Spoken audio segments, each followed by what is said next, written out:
নমস্কার বন্ধুরা, সুপর্ণের রান্নাঘরে সবাইকে স্বাগত। আজকে আমি আপনাদের সঙ্গে চিড়ে ভাজার একটা রেসিপি শেয়ার করব। এই চিড়ে ভাজাটা সন্ধ্যাবেলা চায়ের সঙ্গে কিন্তু একদম জমে যাবে। চলুন তাহলে দেখে নেওয়া যাক আমার আজকের এই রেসিপিটি। আমি এখানে ছোট্ট এক বাটি চিড়ে নিয়েছি। চিড়ের পরিমাণটা কিন্তু যার যেমন প্রয়োজন তেমন বুঝেই বানাবেন। আমি এখানে অল্প করেই বানাচ্ছি, আর এই যে চিড়েটা কিন্তু একদম পাতলা যে চিড়ে, সেই চিড়েটাই ব্যবহার করেছি। আর লাগছে বেসন।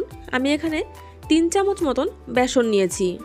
এই বেসনের মধ্যে দিয়ে দিচ্ছি হাফ চা চামচ পরিমাণে লবণ। আর কিছুই দেব না। এবার এর মধ্যে অল্প একটু জল দিয়ে বেসনটাকে কিন্তু মেখে নেব। খুব কিন্তু পাতলা করে গুলে নেব না, একদম টাইট করে কিন্তু একটা ব্যাটার বানাতে হবে। বেসনটা কিন্তু গুলে নেওয়া হয়ে গেছে, এর থেকে বেশি আর জল দেব না, তাহলে পাতলা হয়ে যাবে। এবার এই বেসনটাকে 2 মিনিট মতন সময় নিয়ে একটু ফেটিয়ে নিতে হবে। এবার গ্যাসের ওপরে আমি কড়াই বসিয়ে দিয়েছি, তার মধ্যে দিয়ে দিচ্ছি সাদা তেল। তেলটাকে কিন্তু খুব বেশি গরমও করব না, আবার একদম যে কম গরম তাও কিন্তু নয়। তেলটা মোটামুটি গরম হয়ে এলে এবার এই তেলের মধ্যে অল্প অল্প করে চিড়ে দিয়ে ভেজে তুলে নেব। খুব বেশিক্ষণ কিন্তু একদমই সময় লাগে না, তেলে কিন্তু দেওয়ার সঙ্গে সঙ্গে চিড়েগুলো ভাজা হয়ে যাবে। আমার এই চিড়েগুলো কিন্তু ভাজা হয়ে গেছে। এবার এই চিড়েগুলোকে আমি তুলে নেব। তুলে নিয়ে বাকি চিড়েটাও একইভাবে ভেজে নেব। চিড়েগুলো তেল থেকে যদি তুলতে অসুবিধা হয় তাহলে কিন্তু এইভাবেও চিড়েগুলো ভেজে নেওয়া যেতে পারে। তেলের মধ্যে একটা বড় এরকম ছাঁকনি বসিয়ে তার মধ্যে চিড়েগুলো দিয়ে ভেজে তুলে নিতে হবে।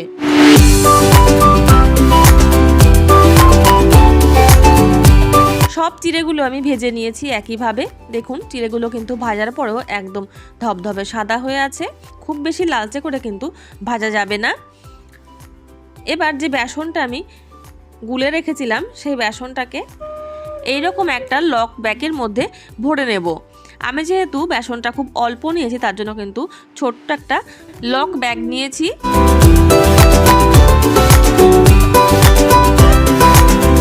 এবার এই লক ব্যাগের একটা কোণার দিকে ছোট্ট একটা কিন্তু ছিদ্র বানিয়ে নিতে হবে।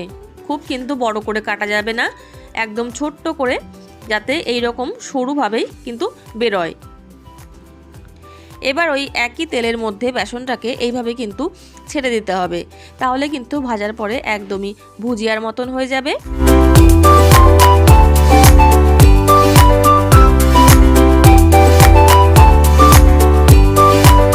আমি একবারে কিন্তু এতটাই দিলাম।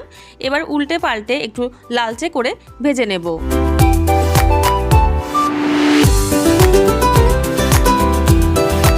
প্রথমবারের ভুজিয়াটা কিন্তু ভাজা হয়ে গেছে। এবার আমি এগুলো তুলে নিচ্ছি।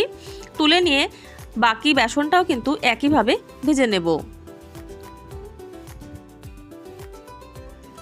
এবার ওই একই তেলের মধ্যে আবারও কিন্তু বড় ছাঁকনিটাকে আমি বসিয়ে দিয়ে তার মধ্যে দিয়ে দিচ্ছি কাজু বাদাম। আমি এখানে 5 থেকে 6টা মতন কাজু বাদাম মাঝখান থেকে 2 ভাগে ভাগ করে রেখেছিলাম। সেই কাজু বাদামগুলোকেই হালকা একটু লালচে রং আসা পর্যন্ত ভেজে নেব। এবার দিয়ে দিচ্ছি 1 মুঠো মতন চিনে বাদাম। চিনে বাদামগুলোকেও খুব ভালো করে ভেজে তুলে নেব। এবার দিয়ে দিচ্ছি কিশমিশ। কিশমিশগুলোকেও একইভাবে কিন্তু ভেজে তুলে নেব। আর সব শেষে দিয়ে দিচ্ছি কারি পাতা। কারি পাতাটাকেও হালকা করে একটু ভেজে তুলে নিচ্ছি।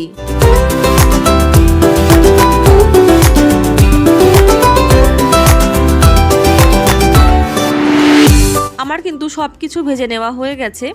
যে ভুজিয়াটা আমি ভেজে রেখেছিলাম সেই ভুজিয়াটা কিন্তু একটু লম্বা লম্বা হয়েছিল, তার জন্য হাত দিয়ে একটু ভেঙে তারপরে কিন্তু চিড়ের মধ্যে আমি দিয়ে দিলাম।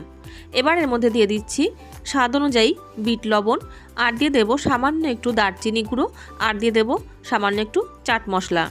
দিয়ে সব কিছুর সঙ্গে খুব ভালো করে মিশিয়ে নেব। এই চিড়ে ভাজা চায়ের সঙ্গে কিন্তু ভীষণই ভালো লাগে, বা তাছাড়া যদি বাইরে কোথাও যাওয়া হয় তখন কিন্তু রাস্তায় খাওয়ার জন্য কিন্তু নেওয়া যেতে পারে এই চিড়ে ভাজা। আর এই চিড়ে ভাজা বানিয়ে যদি এয়ারটাইট কন্টেনারে করে রাখা হয় তাহলে কিন্তু প্রায় 1 মাস পর্যন্ত কিন্তু খুবই ভালো থাকবে। আমি আজকে অল্প করে বানিয়ে আপনাদের দেখালাম, তবে এটা কিন্তু একবারে অনেকটা পরিমাণে যদি বানিয়ে রাখা যায় তাহলে কিন্তু পুরো 1 মাস ধরে খাওয়া যাবে। আমার আজকের এই জিরে ভাজার রেসিপিটি আপনাদের কেমন লাগলো তা কিন্তু আমাকে কমেন্টে জানাতে ভুলবেন না। ভালো লাগলে ভিডিওটিকে লাইক এবং আমার চ্যানেলে যদি নতুন বন্ধু হয়ে থাকেন তাহলে চ্যানেলটিকে সাবস্ক্রাইব করে আমার পাশে থাকার অনুরোধ রইল।